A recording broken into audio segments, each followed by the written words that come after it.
Continuamos aquí en Para Toda Mujer y en esta oportunidad, hoy sin querer, tenemos todos entrevistados varones acá en el estudio. Estamos con Samuel Colmenare, él es psicólogo, él es de Venezuela, pero vive acá en Santiago. Un placer, Samuel, tenerte en el programa. Muchas gracias. Un placer estar acá, gracias por la invitación. ¿Hace cuánto que estás en Santiago? Tengo 6 años en Santiago. 6 años. No me acostumbro al calor. No, hoy no te acostumbro. Bueno, pero se está dando esta inestabilidad, que calor, Sí. que lluvia, que refresca. Sí, está raro. Pero bueno, el verano es bastante kenchi, bastante caluroso. Así que bueno, Samuel, hablando un poquito, viendo el tema de las redes y demás, Samuel ha hecho una investigación, él nos va a contar acerca de lo que es la salud mental. ¿Cómo nace esta investigación? ¿En el marco de qué arrancas con todo esto, Samuel? Bueno, como parte de mi estadía en Santiago hice una maestría en la Universidad Nacional en Salud Familiar y Comunitaria y elegí como como área de investigación las políticas públicas de salud mental. Para la época en la que yo iniciaba mi investigación estaban cerrando el Hospital Diego Alcorta, que es un icono, probablemente el hospital psiquiátrico más importante de la provincia. Y estaba abriendo sus puertas el Centro de Salud Mental Provincial del Polear. Sí. Y fue muy interesante para mí mirar ese proceso, ver qué se estaba haciendo en términos de políticas públicas de salud mental.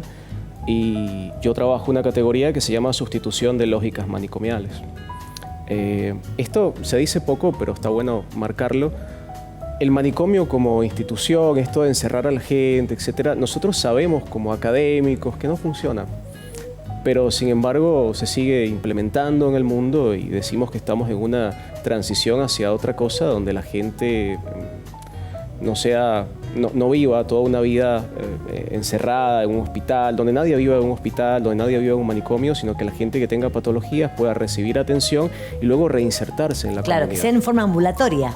Algo parecido a esto, sí. Bien. ¿Qué es lo que dice la ley nacional, por ejemplo? La ley nacional plantea que debemos avanzar hacia un modelo con la menor cantidad de internaciones posibles, con trabajo multidisciplinario, trabajar de la mano con los familiares y hacer todo lo posible porque las personas se reintegren a su comunidad y bueno, no vivan una vida de encierro, ¿no? Se reconoce además que lo que se llama, entre comillas, enfermedad mental, que la ley lo denomina padecimiento mental, no es una condición biológica, no es algo que la gente tiene, sino que es también circunstancial, que tiene que ver con la vida que tenemos, con nuestros vínculos, con nuestro contexto social y que hay que trabajar sobre estas variables para que las personas puedan gozar de una mejor salud mental. Bien. ¿Y se cumple lo que dice la ley? No. Claro, ahí radica el problema. No, pero no es tan fácil, ¿no? Te decía, charlábamos hace rato que al menos en la provincia que hay mucho por hacer, pero nunca se había hecho tanto. Yo reconozco que gracias por ejemplo, a lo que ha sido la residencia interdisciplinaria de salud mental, hoy la provincia cuenta con una cantidad importante de gente formada en un paradigma interdisciplinario que apunta, ¿no? hacia los avances de la ley, pero hay mucho camino por recorrer. Hay gente que tiene 30 años de vida institucional, que su familia en medio de un brote, de una dificultad, lo llevaron al Diego y esa persona, bueno, ahora en el nuevo centro, en mejores condiciones, pero que todavía vive en un hospital. Que siguen internadas. Hay gente que creo que se ha avanzado bastante sobre esto, pero creo que hay gente que todavía no tiene DNI, que no tiene identidad. Es muy triste lo que pasa en los manicomios, no solo aquí, en todas partes. En todas partes. Y es muy difícil, por más que se están haciendo esfuerzos importantes, es muy difícil revertir una vida completa de encierro. Nosotros somos los que somos porque tenemos gente que nos reconoce, un trabajo, una familia. Cuando alguien pasa mucho tiempo en un hospital sin todo esto, hay una pérdida importante de la identidad y luego es muy difícil volver a vivir en un afuera, ¿no? Bien. Entonces es complicado. Y a raíz de eso nace tu libro. Mi libro nace porque primero escucho muchas historias de lo que era el Diego, historias que me conmueven, historias que creo que tienen algo que enseñar, que mostrar sobre lo que es la salud mental y porque creo que las investigaciones a veces son medio, ¿cómo decirlo? Como que queda muy en el papel, se guarda en un cajón y nadie las lee excepto 2 o 3 académicos y yo tengo un interés, o sea, creo que el cambio en políticas públicas de salud mental no depende solo de 2 o 3 personas que toman decisiones. Creo que depende de una sociedad que sabe acompañar cuando estas cosas pasan, que genera condiciones para que haya menos padecimiento. Entonces la salud mental es un problema cultural. Exacto. Y depende de las historias que nos contamos acerca de lo que es estar bien, estar mal. Por ejemplo, si creemos que estar bien es lo que vemos en Instagram, todo el mundo feliz, disfrutando, nadie está bien. Y no hemos normalizado eso, ¿no? O sea, la gente se compara con lo que ve, sufre en silencio, tiene miedo de buscar ayuda. Entonces hay que cambiar esos relatos. ¿Lo seguimos hablando? ¿Te parece muy hablando. interesante todo lo que nos estás contando? Vamos a hablar con Samuel, vamos a seguir conversando con él en un minutito. Vamos a mostrar la segunda parte de Soraya, todo lo que hacen en este taller impresionante. Hasta yo tengo ganas de ir y aprender. Vamos a verlo.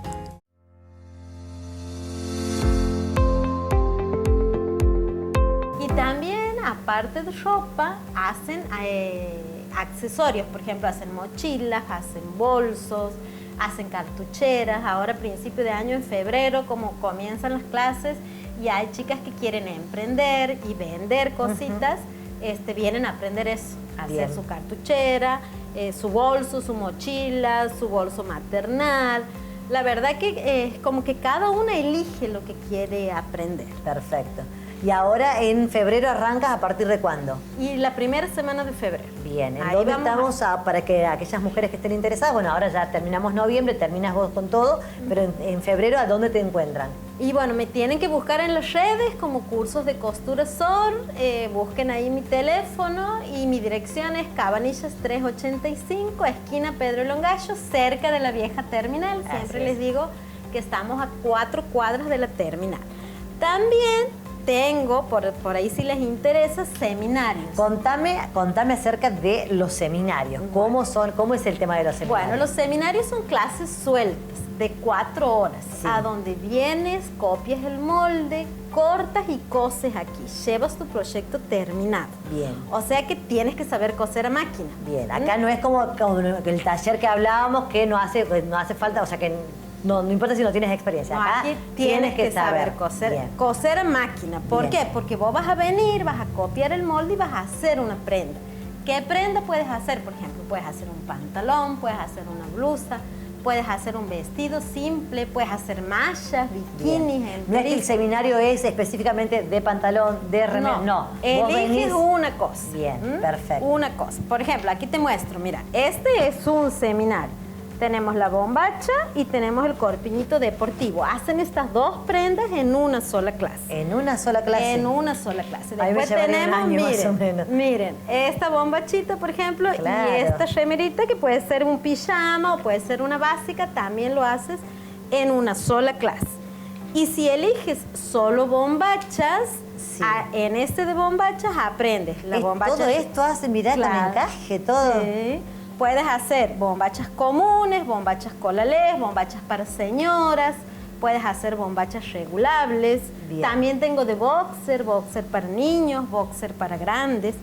Pero recordá que tienen que saber coser a máquina, aunque no sepan moldería, porque la moldería te la doy, pero sí tienen que saber coser a máquina para que terminen el proyecto en esas 4 horas. Son 4 horas, o viernes o sábado. O sábado, exactamente. Bien, perfecto. Y son cupos limitados, son solo 7 alumnas por seminario. Bien. ¿Y son todos los viernes? Todos los viernes y todos los sábados. Bien. ¿Y qué es lo que más le interesa hacer a la mujer que viene? Y depende de la temporada. Depende de la temporada. Ahora, por ejemplo, ya están con el tema mallas. Claro. Tengo varias que han empezado ya con mallas enterizas, bikinis, porque se preparan para el verano. Tengo mezclado. Hay chicas que ya se están haciendo cosas para las fiestas. Claro. Entonces han venido a hacerse vestidos con sedas, con telitas de vestir, digamos. Sí. Algunas hacen las 2 prendas. En un seminario, por ejemplo, hacen su palazo. Y en otra clase hacen la parte de arriba y ya tienen el conjunto listo para su evento. Claro, vienes un viernes, vienes el sábado, haces 4 horas el viernes, 4 horas el sábado y te vas con el conjunto terminado. Sí, también hay ambos, por ejemplo, también tengo alumnas que vienen y se hacen en una clase el pantalón y en una clase la parte de arriba y tienen su ambos terminado. Bien. ¿Los seminarios los haces durante todo el año? Sí, durante todo el año. Directa. Ahora el viernes, ¿cuál es el último que vas a hacer? Voy a dar todo noviembre, digamos, y en diciembre posiblemente dé también algunos seminarios porque cierro el taller para clases normales, estas de corte, cierro el último día de noviembre.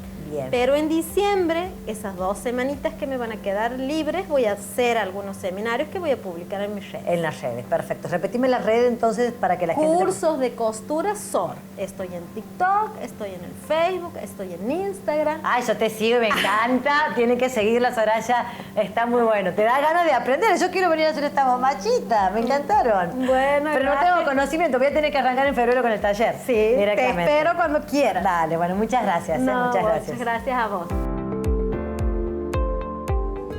Gracias, Soraya. Un beso muy grande y bueno, con ella vamos a seguir conversando, vamos a seguir aprendiendo muchísimo de todo lo que ella está enseñando en los talleres y en los seminarios. Continuamos ahora con Samuel Colmenares, psicólogo, hablando de lo que es la salud mental. Me quedó dando vuelta o retumbando esto que dices que es un problema cultural. Esto que es un problema cultural. A veces creemos que salud mental es algo que tiene cada quien en la cabeza, cuando en realidad el cómo nos sentimos, lo que nos pasa, el cómo manejamos nuestros problemas depende mucho de los otros, de un otro que nos reconoce, que nos ama, que nos cuida, de poder tener trabajo. O sea, es difícil tener salud mental si no llegas a fin de mes, si tu familia no te quiere. O sea, hay una serie de condiciones que son extraindividuales, que son colectivas, que tienen que ver con lo que está disponible y con las historias que nos contamos, ¿no? La idea es poder transicionar hacia un paradigma de salud mental donde reconozcamos, por ejemplo, que hay conflictos en la vida cotidiana. No hay nadie que no tenga conflictos, que no atraviese el malestar, que no pase situaciones difíciles. Y se trata, por supuesto, de poder buscar ayuda cuando se viven estas situaciones y de contar con más recursos para hacer frente a estas situaciones, ¿no? También tenemos un paradigma de salud mental en la cotidianidad, de salud mental como normalidad, ¿no? Como qué tan sano sería. Y se dice, a mí me pregunta mucho la gente, ¿no? En mi trabajo con migrantes, así fuera, dice, Samuel, pero esto es normal, esto es anormal. Entonces se ve la figura del psicólogo como un normalizador, como alguien que te dice qué tan normal o qué tan anormal eres, como si ser normal fuese igual a estar bien, ¿no? Y en realidad lo que sabemos es que todos somos un poquito raros, que todos nosotros tenemos nuestras rarezas que precisamente nos definen como personas. Exacto. Lo que se hace en terapia tiene mucho que ver con que cada quien conviva mejor con su propia rareza, que nos aceptemos y que no tengamos esta presión de encajar todo el tiempo.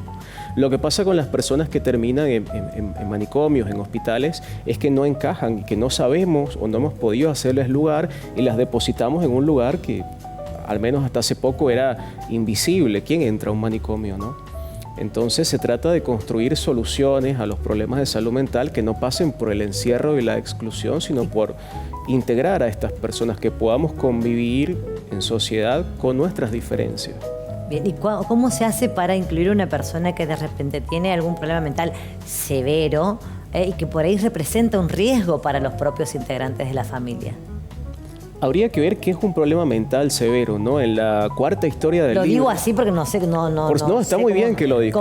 ¿Cómo es el término, digamos? Si es una persona psiquiátrica, no sé cómo se dice, cómo se definiría. Todos somos personas psiquiátricas, ¿no? Bien. Ninguno de nosotros está exento de desarrollar un malestar y está muy bien que cualquiera busque ayuda sin que esto lo defina para el resto de su vida. No existe mucho estigma, que es uno de los temas que trabajo en el libro. Como que si alguien ha pasado por un manicomio, es algo que puede contar, por ejemplo, en una entrevista de trabajo, en una primera cita. Che, ¿sabes que yo estuve en el Diego Alcorta? Entonces existe una estigmatización hacia estas personas que perfectamente son capaces de desarrollar una vida en sociedad. ¿De qué depende esto? Bueno, hay malestar que tiene que ver con episodios traumáticos, con condiciones de vida muy desfavorables, y hay, por supuesto, padecimientos que tienen un componente orgánico y que deben medicarse. El problema es que, y esto pasa a nivel mundial, que hay médicos que medican de manera muy irresponsable, ¿no? Medican antes de escuchar o vuelven a las personas dependientes de un fármaco, y no es la idea. La idea es que la gente pueda sostener su existencia sin depender de los fármacos. Hay gente que, por supuesto, tiene condiciones que necesita una asistencia y también farmacológica, y también es importante que las familias entiendan que algunas enfermedades se presentan con algunas características y saber qué hacer en estos casos, ¿no? Depende de la patología, depende del cuadro, pero cuando una persona está medicada y cuando hay una familia que apoya y acompañe, no es tan difícil tampoco. Bueno, ahí juega un papel muy importante el tema de la familia, el acompañamiento de la familia. Por supuesto. La historia número 4 del libro Yo tomo historias de gente que habló conmigo, que entrevisté y que me dice, mira, yo fui al Diego, me pasó esto.